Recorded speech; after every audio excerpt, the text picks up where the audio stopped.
Hello everyone, आज हम बात करते हैं वाइगोत्स्की एंड पियाजे की जो थ्योरीज़ हैं उनके बीच में जो कन्फ्लिक्ट्स है कि भाई पियाजे की थ्योरी बेटर है या वाइगोत्स्की की थ्योरी बेटर है, उनके बारे में बात करते हैं और उन दोनों के बीच में क्या मेन डिफरेंस है। जैसे कि वाइगोत्स्की ने जो थ्योरी दी है वो है आपकी सोशल डेवलपमेंट थ्योरी और पियाजे की जो थ्योरी है वो है कॉग्निटिव डेवलपमेंट थ्योरी।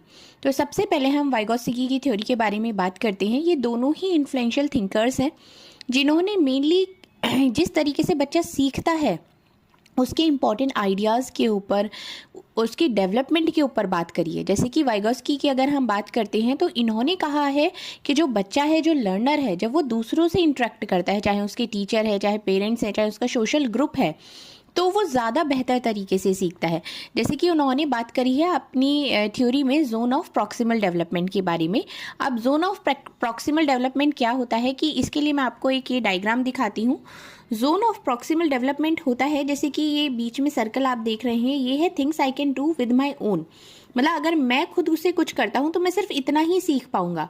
और जो उसके आउटर वाली लाइन है वो है आपका जोन ऑफ प्रॉक्सिमल डेवलपमेंट, मतलब things I can do with help, कि अगर मुझे किसी की हेल्प मिल जाती है तो मैं अपने एरिया से भी और अच्छे से और बेहतर से मैं उस चीज़ को अच्छे से समझ सकता हूँ या उसकी हेल्प से उस चीज़ को ज़्यादा लर्न कर सकता हूँ। उसका जो डेवलपमेंट है वो और भी ज़्यादा बेहतर तरीके से होगा। ठीक है।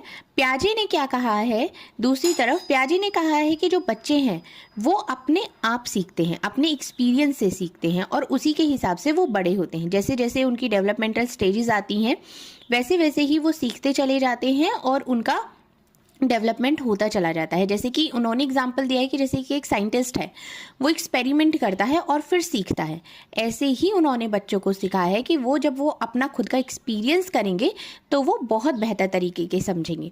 होप सो आपको वाइगोत्स्की और पियाजे की थ्योरी बहुत अच्छी तरीके से समझ में आ गई होगी। Thank you so much.